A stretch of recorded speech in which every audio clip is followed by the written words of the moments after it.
Vous avez suivi nos conseils et vous avez décidé de participer à une foire. Vous avez payé et obtenu un stand et vous avez déjà tout planifié en termes de logistique, le personnel, tout est prêt. Eh bien, vous venez de faire la moitié du chemin. Bonjour à toutes et à tous, bienvenue dans cette dernière capsule sur comment réussir sa participation à une foire commerciale. Cette fois-ci, il s'agira de vous montrer comment drainer du monde vers votre stand et comment transformer les visiteurs en clients potentiels. Comme d'habitude, installez-vous confortablement, suivez-moi et surtout prenez note. Le jour de l'exposition, vous avez deux principaux objectifs. Drainer du monde sur votre stand et transformer le visiteur en client. Comment drainer du monde vers son stand d'exposition? Première chose à faire, c'est choisir un bon emplacement selon vos moyens et l'opportunité comme on vous l'avait conseillé dans la première vidéo. Plus important encore, c'est l'aménagement de votre stand. En fait, votre stand à une foire n'est pas une annexe de votre boutique. Ici, vous êtes entouré d'autres entreprises, souvent même des concurrents à vous. Et généralement, un visiteur se baladant dans les allées dans une foire a entre 2 à 3 secondes pour se décider s'il veut s'arrêter ou non devant un stand. Or, l'objectif est de drainer du monde vers votre stand afin de communiquer sur vos produits. À votre avis, que faire? Distinguez-vous de vos concurrents avec un stand bien décoré et attractif. Votre stand doit faire rêver et doit capter positivement le regard. Attention, le but n'est pas de montrer que vous avez beaucoup de produits à vendre. Erreur que quasiment tous les exposants ont tendance à faire sur les foires. Quelques conseils et astuces pour vous. Agissez sur le mobilier, la décoration, le sol et la disposition des produits. Ayez du goût. Choisissez un mobilier en adéquation avec les produits que vous exposez. Si ce sont des légumes par exemple, optez pour des présentoirs très chics en bois ou tout autre matériel qui puisse attirer le regard du visiteur. Disposez correctement les kakémonos, les totems d'exposition, les stop-trottoirs, les présentoirs. Les produits doivent être disposés de sorte à les mettre en valeur et à capter le regard de vos visiteurs. Vous pouvez rajouter des éléments de déco tels que les plantes, les ballons et des guirlandes électriques, des tableaux. Habillez le sol par exemple à gazon synthétique. Si ce sont des produits alimentaires, prévoyez un lieu de dégustation propre où les produits seront exposés de façon hygiénique et attractive. Si vous ne pouvez pas y arriver tout seul, faites appel à des décorateurs et veillez à ceux qui suivent les conseils ci-dessus. Attention, la décoration de votre stand reflètera l'image de votre marque. Donc, les deux doivent être alignés. Par ailleurs, un stand attractif, c'est aussi un stand animé. Voici quelques idées d'animation de stand. Utilisez les hommes statues qui attirent beaucoup le regard. Organisez un jeu concours dont les tickets seront donnés par exemple par vos hôtesses à tout visiteur à l'entrée de la foire et les visiteurs, dès remplissage des tickets, devront les déposer dans un box disposé au niveau de votre stand. Cela peut faire drainer du monde sur vos stands. Vous avez réussi à accrocher le visiteur avec un stand qui impressionne. Le plus difficile commence. Vous devez le convertir et réussir à lui vendre au moins un produit si votre objectif est de vendre. Si votre objectif est de réseauter et prendre des contacts, alors il faut convaincre le visiteur de vous donner son contact. Comment transformer le visiteur? En fait, tout repose sur les talents de la personne présente sur le stand. Elle doit être proactive, souriante et attirée par le regard ou un geste de visiteur qui se rapproche de l'emplacement du stand.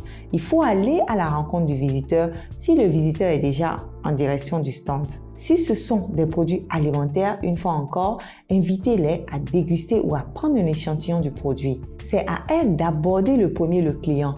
Elle doit maîtriser le questionnaire d'engagement, le pitch commercial et comment entamer une vente de produits ou prendre un rendez-vous commercial. Laissez-moi vous faire un petit schéma de comment vendre ou promouvoir sur un stand. Dès que vous entamez la conversation avec le potentiel client, après salutation d'usage bien sûr, posez-lui la question d'engagement préalablement conçue s'il y a lieu. Ensuite, adressez le pitch commercial qui va éveiller l'intérêt, la curiosité du visiteur du stand. Dès que vous remarquez que le client semble intéressé au produit ou à l'entreprise, engagez le processus de marketing ou de vente. Tout ceci doit se faire dans un intervalle d'1 minute car vous êtes appelé à rencontrer beaucoup de visiteurs et vous devez pouvoir enchaîner un maximum de visiteurs par jour. À la suite de ce déroulement, deux cas peuvent se présenter. Soit le client achète le produit ou le service sur place et dans ce cas, bravo, la moitié de l'objectif est atteint. Mais il vous reste encore et surtout à obtenir ces contacts. Ou deuxième possibilité, le client semble dubitatif ou le convaincre prendra trop de temps, mais il semble très intéressé. Dans ce cas, prenez un rendez-vous avec lui pour après la foire. Dites-lui par exemple, je suis contente que notre produit vous intéresse. Vous êtes le profil de client que nous avons l'habitude d'accompagner. Afin de vous expliquer tout ceci calmement et vous faire une démonstration, pourquoi pas, je vous propose une rencontre. Cela vous convient? Laissez-moi votre contact. En fixant une rencontre pareille dans ce cas, vous allez retrouver un climat normal d'échange commercial classique où vous aurez plus de temps pour convaincre le visiteur et lui vendre vos produits. Cela permet aussi de ne pas passer trop de temps avec un visiteur car ils seront nombreux à visiter votre stand et si vous ne concluez pas rapidement, vous risquez de voir partir d'autres clients potentiels. Soyez stratégique. Dans tous les cas, il est conseillé de collecter les contacts de tous les visiteurs, leur email, les numéros de téléphone et surtout les numéros WhatsApp. N'oubliez pas de donner vos cartes de visite et flyers aux visiteurs qui vous le demandent. Il n'est pas du tout pertinent de forcer les visiteurs à prendre les cartes de visite s'ils ne les ont pas demandées. Donc, proposez-les, mais ne les donnez pas automatiquement. Une autre astuce consiste à donner vos adresses Facebook et Instagram à tous les visiteurs. Cela se fait au cours de vos échanges avec lui. Par contre, s'ils ne s'abonnent pas sur le champ, ils ne le feront pas plus tard. Donc, ne vous faites pas d'illusions. Petite astuce, donnez-leur un petit cadeau s'ils s'abonnent sur le moment même sur vos pages Insta et Facebook ou s'ils postent un selfie de votre stand. Par ailleurs, une chose que certains entrepreneurs ne font jamais. Chers entrepreneurs, encore une fois, les foires permettent aussi de se faire un réseau. N'hésitez pas à aller vers vos co-exposants et échanger avec eux. Discutez avec eux. Ne restez pas dans votre coin. Comment suivre les touches après la foire? La participation à une foire commerciale est comme un investissement. Il se peut que vous ne récoltiez pas les fruits le même jour. Préparez-vous à cela. Un entrepreneur d'excellence fera plus de ventes grâce à la foire après la foire que durant la foire. Rappelez-vous, je vous avais demandé de prendre les contacts de tous vos visiteurs, surtout ceux qui s'intéressent aux produits, mais sont dubitatifs ou n'avaient pas fait un tel programme d'achat. Et oui, sur la base de ces contacts que vous aurez collectés, vous devez, dans la première semaine après la fin de la foire, établir un pitch de relance, qui doit être un discours simple et concret. Chacun des potentiels clients doit être appelé. Au moment de l'appel, s'assurer qu'on présente la société en rassurant le client où on a eu son contact, lui parler comme convenu lors de la foire, de sorte à maintenir le client au moins 2 minutes au téléphone. Si on n'a pas de talent de commercial, il faut prendre des professionnels qui savent faire cela et qui peuvent vous garantir une forte chance de conversion de ces potentiels clients. N'oubliez pas, c'est aussi le moment de mettre en avant de potentielles promotions, si possible, ajouter des offres additionnelles comme par exemple, nous offrons un produit additionnel gratuit à tous les nouveaux clients, etc.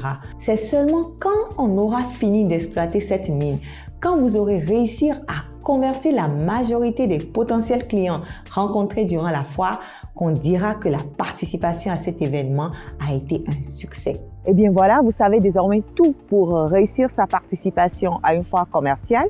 J'espère que vous êtes aguerris pour conquérir désormais de nouveaux marchés. Cette vidéo est réalisée par Technocef Bénin avec l'appui financier des coopérations suisses et néerlandaises.